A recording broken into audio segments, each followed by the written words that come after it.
Ich habe das große Vergnügen, unseren nächsten Podiumsgast, Matteo Pasquinelli, vorzustellen. Weil einige internationale Gäste hier im Raum sind, möchte ich das auch auf Englisch tun. Matteo Pasquinelli is a media researcher and I would say cyberspace philosopher.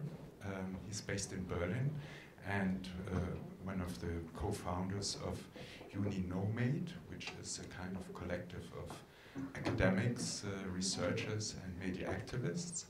He is also editor of a collection called Media Activism and Click Me. I think this was also the title of a congress you organized at the Queen Mary University in London, where Matteo made his or finished his PDG about knowledge economy. So we are very thrilled to hear what he will say today, speaking about the insurrection of knowledge society. Welcome, Matteo. Thanks, Michael, for also this invitation and Annette also for the organization of these days. Yeah, today I would like to talk. Is it too loud? No. Because for me, I probably hear the monitor here, the speaker. Anyway, yeah, I would like to discuss with you today the relation between cultural production, knowledge production, and the crisis today, and how this is affecting also the environment we work with, even in the cultural sector and in the art sector. And today, the political horizon, but even the cultural horizon, looking at the theme of this symposium, is agitated by the specter of economic crisis and social unrest. And precisely one of the focus of social fiction is like the investigation of these new social subjectivities that are just spreading across Europe and the world in a very turbulent way. And the crisis specifically of the national debts seems to undermine the foundation of national states like Greece, Italy, Spain, and so on, but also the foundation of the European Union itself. In a very fictional and financial manipulation, the whole focus is concentrated on a state like Greece that has the same level of export as an average German city. How did we end up here? It's important to remind how everything started. In the last decade, we witnessed a chain of financial crises, starting with the dot-com crash, the new economy bubble in 2000, followed by the bubble of the subprime mortgage crisis around 2007, that bring many American and European banks to bail out in 2008. It is important to remember how those banks were complicit in pushing the value of startup companies and also spreading financial toxic products connected to the real estate market all over the financial horizon.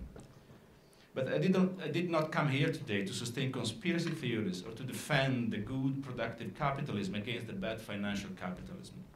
We know the trick of the stock exchange market since the Dutch tulipomania in the 17th century. On these issues, Keynes has talked about animal spirits of the market, the instinctive forces moving stock exchange market, the fictional collective conventions that attract investors just around one business trend, one method of speculation that magnetized the whole market. However, we should not forget that those banks have been saved with public money and the sacrifice of any citizen. Some acute economists talked of a new sort of communism of capital, as glorious private banks were not saved by the invisible hand of the market, but by the very visible hand of the state. Not surprisingly, it is today the public debts of some countries in question. The whole monetary crisis and the new monetary war between Germany on one side and United States, United Kingdom on the other is about the public debt of our countries. But how did we ended up here? Today, as I said, I don't want to indulge in conspiracy theories or accusing the financial sector of insane operation. Capitalists that just follow automatism and their individual angriness for money. I believe that the problem is indeed political. And politically, I'm in favor of the obliteration of debt, when this debt has been created just with the purpose to exploit our life and the life of entire population that did not produce or open any debt. When debt is precisely the pervasive interest that private banks desperately apply to everything we do, paying the university fee that becomes so university debt, buying a new car that means starting a car loan, buying a new house and asking for a house mortgage and so on, paying a private health insurance and everything that we know very well in our daily life today. Some economists, like the Swiss-Italian economist Christian Marazzi, have analyzed this pervasive so-called financialization of life. Some people believe that finance is a separate war, This is wrong. It's the very nature, if you take, for example, the car, it's the very nature of the car industry, if you take this example. If you want to buy a car today, you have to have a bank credit. Once we were used to say, any object, any gesture, any idea can be commercialized, can become a commodity. Today is different. Any object, any gesture, any idea can be transformed into debt. How did we end up here? Today I will try to show how it's somehow our fault, our accumulation of technology, labor, knowledge, culture, that produce such a stable stratification that push capitalism to look desperately for new source of profit.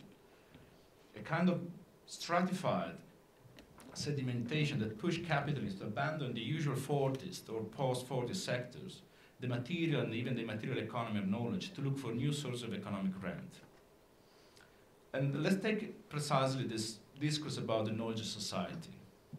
Where's all the discourse about the knowledge society gone today? Where are all the mythologies of creative economy and creative cities today? This is a serious issue also for the cultural sector, for the arts and education institution, used to ask public funds for their survival on their basis of very controversial theory, like, for example, the idea of creative economy by Richard Florida, or more consistently on the basis of a proper political recognition of their cultural work. My contribution today is to show how was precisely the accumulation of past labor, the sedimentation of knowledge and technology, and Germany here is one of the best examples, that has produced what Marx and other economists before him has classically defined as the tendential fall of profit. And to show how this sedimentation of knowledge and technology has pushed the invention of financial tricks, financial derivatives, and so on. And how, at the end, the sedimentation of knowledge and technology has produced so form of unrest and insurrection today within the very knowledge society. We have to be sincere here about the paradigms that we have been employed in the last years. We have three options. First option, all the ideas about the knowledge economy, the creative economy, the information revolution were completely nonsense, and they are totally detached from any issue connected to the financial crisis. Capitalism indeed does not need knowledge, intellectual labor, digital network to siphon wealth and exploit labor. It can move from any system to any other system. It's totally abstract, transcendental, like over in the sky. And some economists believe this. It was just a precisely kind of illusion, this discourse on the role of knowledge in economy. A second option, these forms are precisely instrumental to new form of accumulation, hidden by nebulous rhetoric. In many cases, the mythology of creativity in the knowledge society was instrumental to the rise of the new form of economic rent. Look at the relation between the creative city policies and the real estate speculation in London, Barcelona, Amsterdam, Berlin. Or look at the way free software, for example, helped IBM to sell more hardware. Or look at the way both illegal and legal file sharing of music and movies and knowledge on the internet helped to sell more MP3 players and new devices like iPod, iPad, any kind of new tablet, a new generation of hardware. And look how the whole lifestyle of the creative designer, the creative worker, became just business for Apple. Here we find the parasitic side of the knowledge and network society that not many people are keen to talk about. But precisely all the school of creativity and knowledge society prepared the terrain for this new form of monopoly. Monopolies of infrastructure like Apple or cognitive monopolies like Google. This is a huge field of investigation, and today we don't have time to explore. But this example is useful just to show how the other side, how there is a sort of dark side of knowledge accumulation, digital cooperation, and so on. And we have a third option, finally. We can imagine that this is precisely the pressure of the knowledge society, the stratification of knowledge, technology, and culture, not as a negative actor allied with capitalism, but as a positive subjectivity, push capitalism outside the traditional place of production, such as the factory first, the metropolis, and the networks, as it's no longer possible to extract profit from them as it was common in the past. In other words, it is the material and immaterial automatization of society, networks of communication, as much as infrastructure of mobility and everyday technology, like mobile phone, domestic device, a saturation of intelligent products that push capitals towards new land of valorization, that is the stock exchange and the financial tricks they invent, like derivatives, in a sort of very desperate attempt. This is precisely an hypothesis that authors like Antonio Negri, Christian Marazzi, and others, in a proper Marxist reading, define as a hypothesis of cognitive capitalism. This is precisely a critique of the idea of knowledge society. This part that means precisely not simply the hegemony of knowledge in any product and any form of labor around us, but the rise of the financial desperation precisely because of that sharing of knowledge, technology and machine, that made everything difficult for capitalism. And this is visible in the way also precisely the knowledge society was parallel with the declassing, with the impoverishment of the creative workers, of the material workers in the industrialized world, from London to Rome. I mean, just following the map of more recent riot. But where are all these analyses coming from? I don't think this crisis is very recent. It's something that started a long time ago.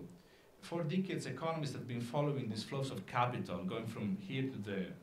And sooner or later it was clear that it would crash somewhere. Marx himself was talking about this a long time ago. And consider this like it's Sunday morning. I guess it's good timing to do some hardcore theory. But I want. This is just a very. I don't want to stress you, bother you.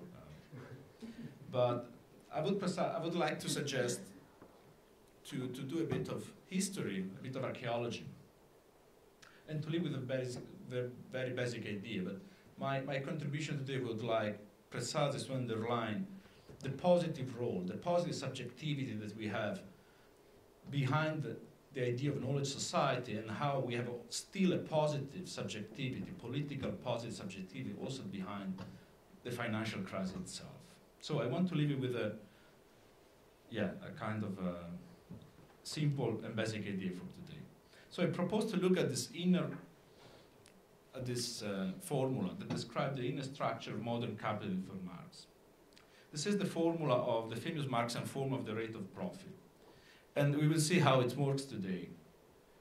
And I suggest this formula has also the genealogy of subjectivities that have been introduced by recent political thoughts, such as multitude, the material labor, precarious workers, the idea of general interest and network. I suggest to use this Marxian formula as a sort of scenography, as a very simple, simplistic, if you want, simplify, but show how inside the economic thought you have also some kind of structure that became exploded in a sort of social scenography. And I'm using this term because I did a similar seminar at the Stockholm University for Dance and Circus. It was precisely about this, the relation between, let's say, the social scenography and all this economic theory that are not abstract, they're not just theory. They're made with a proper investigation of the field. Later we will see how this space will explode and invade the whole society and produce new subjectivity. Marxism traditionally took this formula to show the objective internal contradiction of capitalism. But on the opposite, I would like to use this formula to show the subjective and external contradiction of capitalism. Following this economic formula, we will contextualize the current analysis and the way this intuition can be used to frame the recent political turmoil, from the protests in London and Europe against public budget cuts to the social unrest in Greece. My contribution is also an attempt to turn upside down the dominant reading of the notorious Lacanian left that would consider capitalism just as an ideological problem, as a problem of fiction, or as a problem of realism. The hypnotic pendulum of Zizek, for instance, is implacable and swings like this. It says, ideology is not something conscious and abstract. For example, every time we believe that economy is an empirical material fact, here is the fact of ideology. Let's read it again because it works quite well as a pendulum. Ideology is not something conscious and abstract. For example, every time we believe that economy is an empirical and material fact, like we're trying to do today, here is the fact of ideology. This interpretation is applied with the same generosity to both the liberal and the Marxist economists.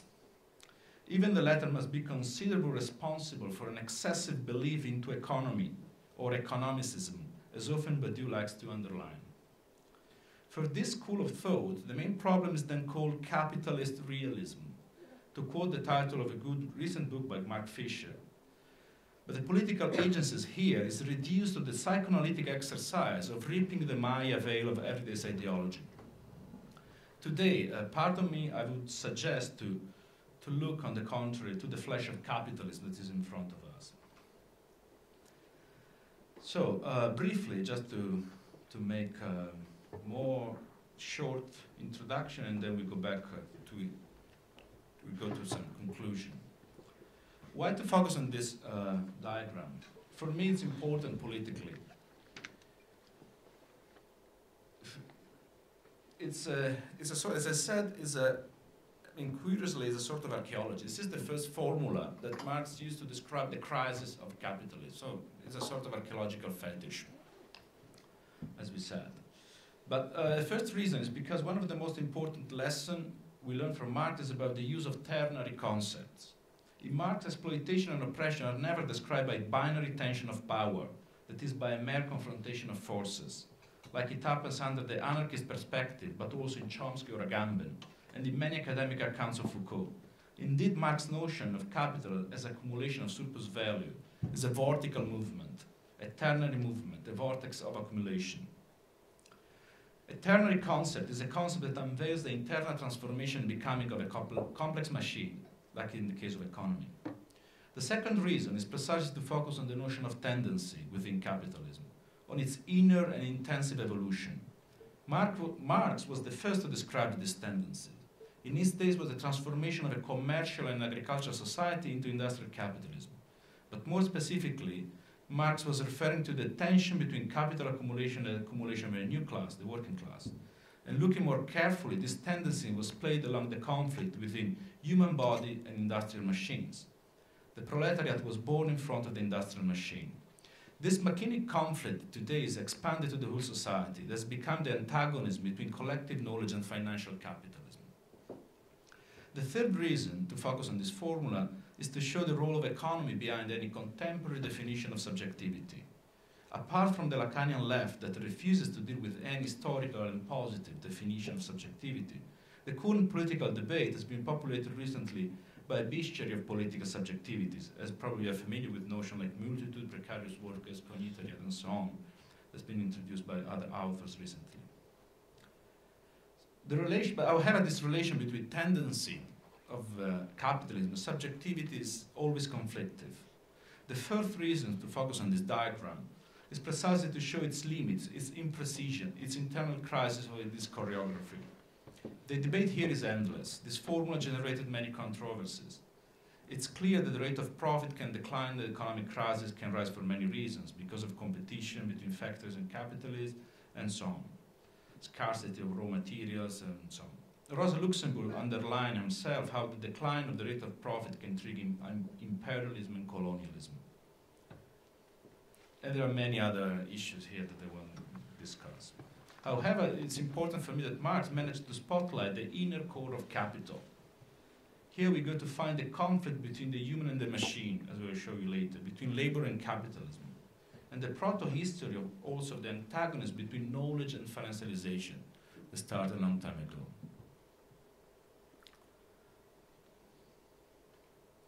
So I give just a briefing to don't be scared of this abstract term, but I guess it's good to explode. And I would like just to take this formula precisely because Marx here was describing economy as this antagonism between, he was describing as living labor on one side and dead labor. This is like the antagonism between also our body and the machine at that time. And today it's still our body and a more distributed machine. It's a central formula. This is probably the central formula of the whole Marxist universe. It says that the rate of profit is equal to the surplus value divided by invested capital. I don't want to go into this. But this equation is precisely, in fact, the basis of the controversial hypothesis of the tendencies of the rate of profit to fall, by which Marx outlined the final collapse of the permanent crisis of capitalism. Marx noticed that an increase of the efficiency of the capitalist enterprise would decrease this ratio, as the same quantity of living labor would process larger quantities of that labor, that means commodity and machine. That means that the same workforce paid with the same wage produce more commodities. However, Marx is referred to something crucial here, and precisely the improvement of organization of the factory. Today we can define as the improvement of the organization of the whole society. It means clearly a better management, better worker skill, better technology, better know-how of the whole process. This, I would like to focus on the line below, that the contradiction between, as I said, dead labor and living labor, constant capital that incarnated the industrial machine, and variable capital, that is the workers, our bodies. This line does not refer just to mathematical calculation, but to material conflict, and we could introduce as a logic symbol here in our. It's more like trying to make alive this formula.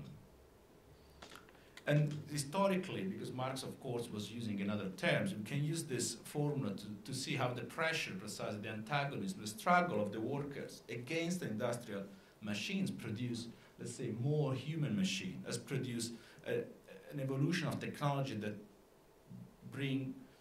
brought today to the widespread, to this global digital network that is covering the whole world and is pervasive in any part of society, in any part of our life. So following also this formula, following the explosion of this formula, we notice how this the pressure performed by the working class against the capitalist means of production, including everything from sabotage to refusal to work to strike, but also the invention of new technology, that push capitalism toward mechanization and innovation, toward a knowledge economy network society. It's a long story behind the network society knowledge economy. So following this Marxian equation is, in my opinion, the best way to read the tendency to understand the destiny of so-called knowledge society. Here, machine and labor, finance and knowledge, we could say today, are not just two mathematical inputs, but they represent the opposite term of a very intensive struggle. They influence and profoundly shape each other in continuous feedback. And my idea is precisely the fact that it's not my ideas, other economists said that is this decline of the rate of profit, this perverse and pervasive mechanization of the society that push capitalism toward radical financialization. I would like to it's not necessary to read some quotes by Marx, but in Grundrisse already, like a long time ago, he realized the role of knowledge as a productive force. I want to read this quote because maybe one day we'll find it again. You will hear it again. Marx was writing in the Grundrisse, the development of fixed capital, that is the development of machine, indicates to what degree general social knowledge has become a direct force of production, and to what degree, hence, the condition of the process of social life itself have come under the control of a general intellect and have been transformed in accordance with it. That can be considered like a prophecy of the paradigm of knowledge society written a long time ago. And to bring another example of how this, let's say, Marxian unconscious affecting also the debate today and also in the art circle, I want to read this quote by Franco Berardi that was published in the art journal Reflux a few months ago. And this brief is precisely referring to this history, to the history of this formula. Quote, the refusal of work, which is better defined as a refusal of the alienation and exploitation of living time, has been the main engine of innovation, of technological development and knowledge. The organic composition of capital, as a relationship between dead labor and living labor, progressively changed throughout the 20th century as the workers' resistance, their sabotage and insubordination forced capitalism to hire engineers to replace human labor with machines. Similarly, the intellectualization of human activity is, from any perspective, a consequence of the workers' insubordination and resistance to exploitation. When the cost of labor increases, as happened in the 60s and the 70s, the capitalists replace workers with machines.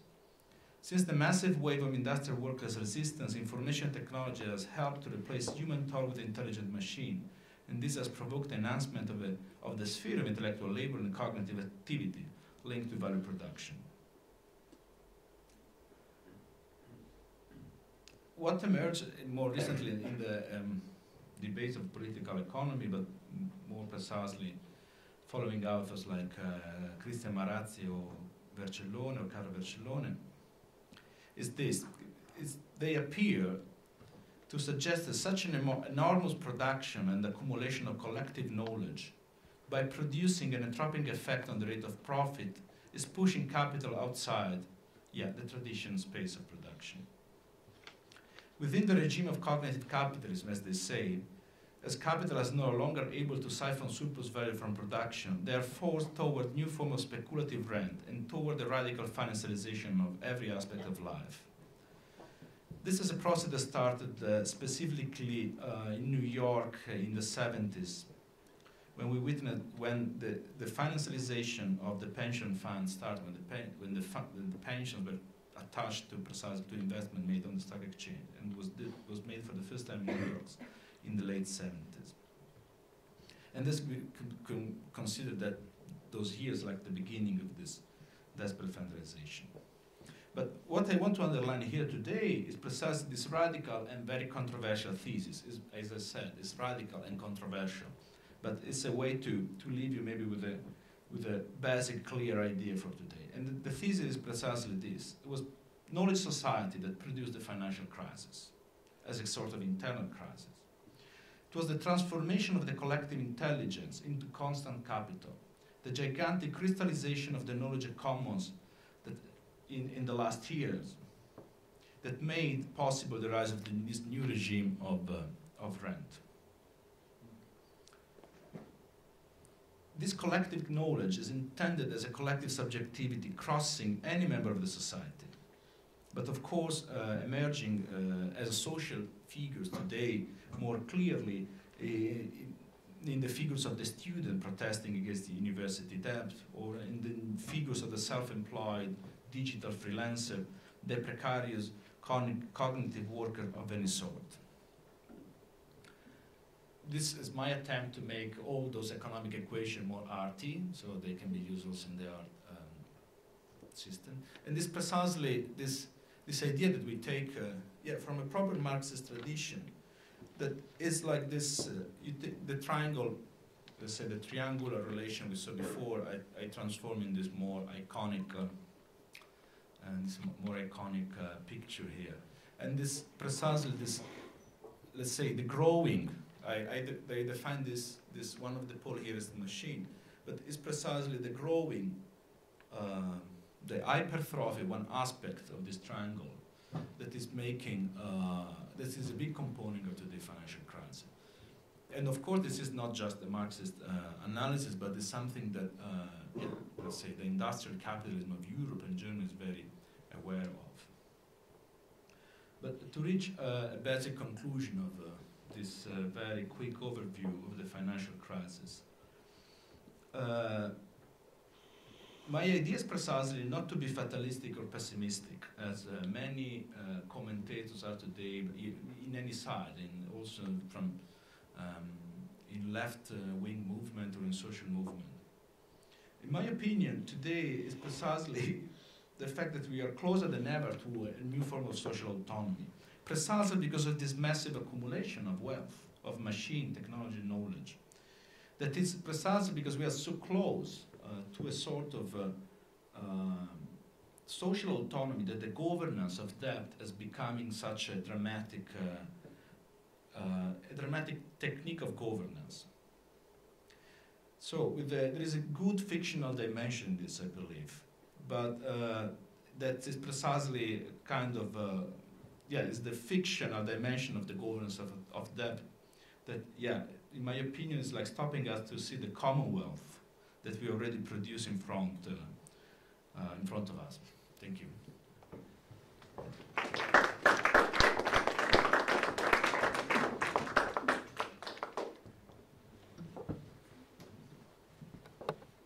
Can you elaborate a little bit on this last conclusion? No, this for me this is an important issue precisely. there is my personal opinion is today there is an exaggeration of the dimension of debt. There is a sort of terrorism that is produced via mass media about the role of debt and about the role of debt in our life.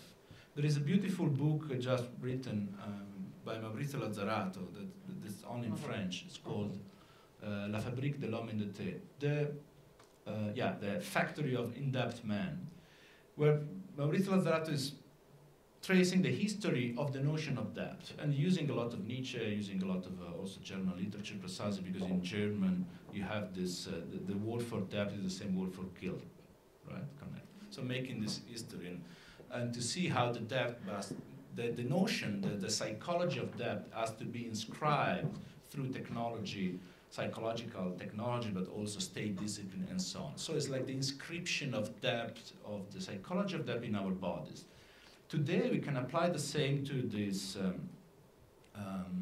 to this sort of terrorism produced by newspaper. Recently I've been just reading the Italian newspaper where it's clear how this national emergency is used to reinstall a complete capitalist governance of the whole country. I mean, Berlusconi's age is over, but it's clear how it's emerging. And for me, it's, as I said, the positive, we don't see the commonwealth we have been already produced. We live in quite wealthy society, not in terms of money, in terms of infrastructure, organization, and so on. But this fantastic commonwealth is, again, under the control of, let's say, this vector of debt that like supposed to siphon and to cross the whole body of society. And it's not the case that one of the keywords of some social movement is precisely this right to bankruptcy. It's quite a controversial slogan, the right to bankruptcy. Other people prefer the obliteration of debt, because debt is precisely just sometimes a mathematical fiction. And this should be publicly investigated also to see how money today, I mean, since money as a sort of, let's say, tool, as a sort of medium, has been privatized. I mean, there is a specific moment in the history of humankind where money was was no longer made by the state, but has been privatized in its production. And today, this, let's say, the privatization of money as a sort of form has become a crazy, let's say, mathematical vector that is completely out of control. So when I said precisely we don't see the positivity, precisely we see everything in negative today. And also, friends of mine like Maurizio Lazzarato, when they indulge too much in the analysis of debt, I have the feeling that it's a very important work, it's a very important research and analysis, but I have the feeling they just underline a negative dimension of this economic vector and not the positive dimension. This is precisely what has been produced, what is called past labor, all the wealth that has been accumulated. Did I reply properly to your curiosity? Yeah, partly because I don't get why we would be closer to social economy, social autonomy, when I understand now when our government of debt is that we don't give a shit about that anymore. Yeah, precisely. No, because I'm referring to the material dimension of commonwealth, not to the economic value that is described in that sense. So for me, this is an important issue. Of course, we can be desperate. I mean, we look at our bank account, we define everything with the number there. That's completely fictional. That's not a measure. This is not a precise measure. That's the other thing. Also, to open a discussion, in Marx, it was clear, even Marx himself belonged to a very Aristotelian, I would say, tradition of the measurability of everything. Because Marx said, surplus labor is described through the measurement of time you spend in the factory. He had a very clear idea. I mean, value can be measured on time. Today, I mean, that's very controversial. We know that many things are completely out of measure, and the time for sure is no longer the paradigm. So even in Marx himself, there was this idea that everything can be measured. Sorry, the sort of belief that everything can be measured economically. And today, if you look at how the currency exchange work, you have precisely this fluctuation. They're attached, I believe they're attached to material phenomenon. But I believe that, yeah, there's a sort of, there's a fictional dimension of the value production today. And the stock exchange is the perfect example of that. There is a fictional production of value over there, and also, if you look at the way value is produced and destroyed, I mean, what we have to get rid is precisely of this fictional dimension. Keynes was talking about convention and animal spirit to show how the stock exchange sometimes produce value out of convention in completely irrational way, simply because people believe that that stuff is worth a specific stock worth, like, I don't know, $100, $1,000. So there's this fictional dimension of value generation that may investigate. But yeah, I don't know. I don't see you much because I have all the lights against me. Okay. I'm interested in this couple C and V, and I would a little bit disagree with you. Your arrow went from B to C to fixed capital. I think the music is, exactly, and I think the music is other way around, living labor. And I agree with you, the people are very crazy about this financial situation. I think the music is in living labor because of this network thing. I think knowledge has immense potentials due to exchange, due to that certain types of knowledge is now open. You can go to magic literature, you can go to alchemistic literature, or even Deleuze tried this a little bit. And so I think the fight should be more, what is knowledge? What type of knowledges are there? If you look at high-tech areas like informatics, like IT, like bioinformatics, you will realize that they try with computers to solve everything. And I think it's not an intelligent way. The intelligent way would be, I think, to a self-knowledge, that men realize who are they themselves. That's why I think sociology is a very hot area to gain insights. And I think, I wonder why all these demonstrants on the streets fight against the banks. I understand this, but I think there's much more to do to fight in the system of knowledge itself, to realize what type of knowledges may solve some aspects. That's why I like this, like Bruno Latour is one of my heroes, with his try to look at how knowledge is generated. I think this is an interesting way and might hopefully solve some points of attentions like financial crisis. Thank you. No, it was a nice remark. Should I reply to that? Please. Okay. No, I mean, you said this transformation is crucial if you want to. I mean, this is a simple error, precisely. But there is something interesting for me how, yeah, usually there are some paradigms.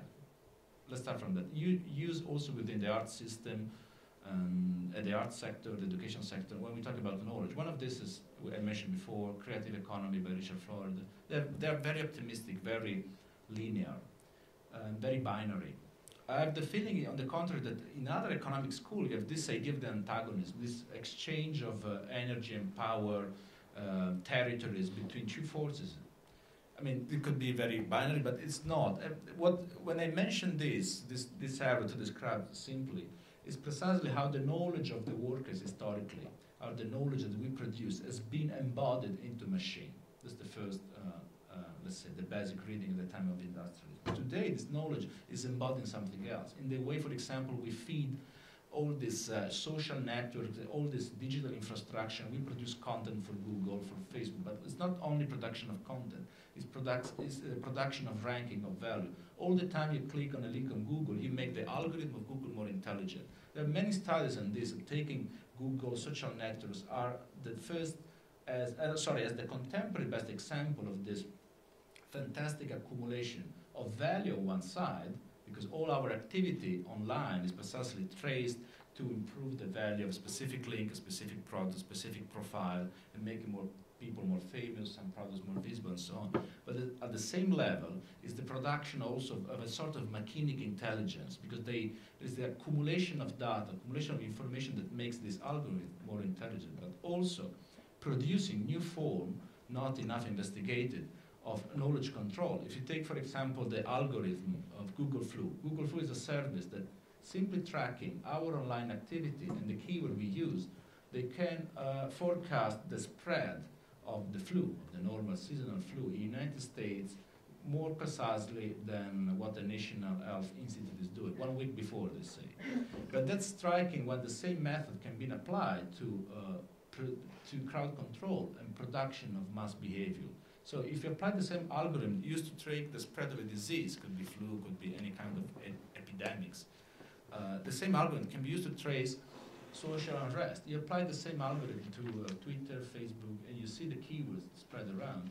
And you can also control that. So there's other dimension of knowledge, let's say, that are growing in a hypertrophic way, but we are not aware. And for me, they're still connected to this very small antagonism, the beginning of the evolution of technology that started in the 18th century, and the workers precisely passing their knowledge to the machine, improving the machine, the engineers, and so on. And for me, it's important to trace this kind of this evolution. So when we talk about knowledge, we talk about different thing. And in knowledge, probably we have cultural production, but today even more mechanized, digitalized forms. We needed more time probably to unpack all of them.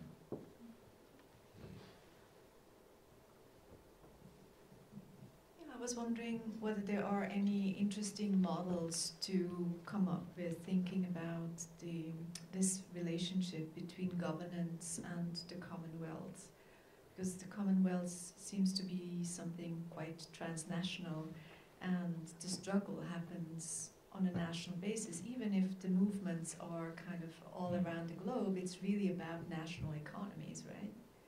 So are there some new models that are maybe going beyond a simple critique like someone like Lazzarato would formulate, but some vision? You mean political models? Yeah. That's an open question. the political formats today, I mean, for me, precisely, I wanted to focus on a sort of positive subjectivity. I wouldn't say that these movements are focusing on, let's say, they are based within a national context, but I don't believe they are nationalized. I believe they are quite there is a sort of international circulation on the opposite. I mean, if you look at the Arab Spring, but also if you look at the way students, for example, between London and Rome, they react before the financial crisis, because it's interesting how the student movement react before, let's say, population or popular consciousness about the crisis, because the mobilization in London and Rome and in other cities, they started with students a few years ago. And they're quite international in terms of consciousness, no? Because probably students, they belong to another. But about the political format today, I'm very ambivalent. I'm a bit skeptical. We have this new movement like Ocupa Wall Street, or the acampadas in Spain. They are similar in some techniques, but still I have the feeling they don't reach the level of probably the scale of capital. They don't reach that level of challenge.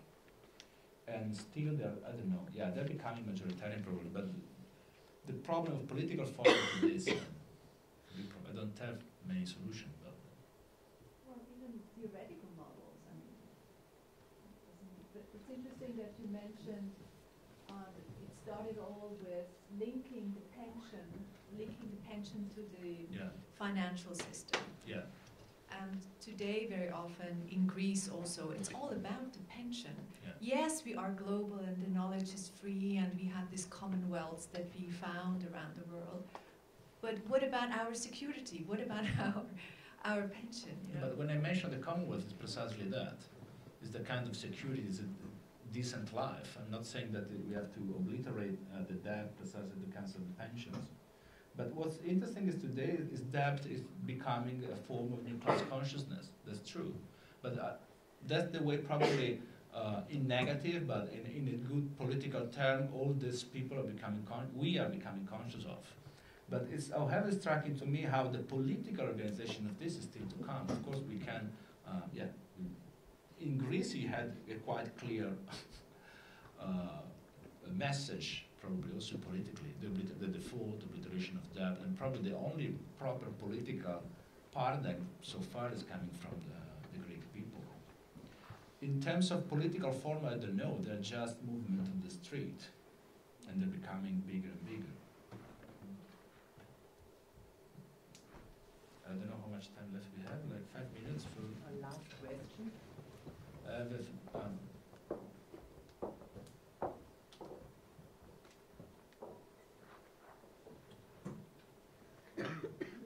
No questions. At Okay. the bar.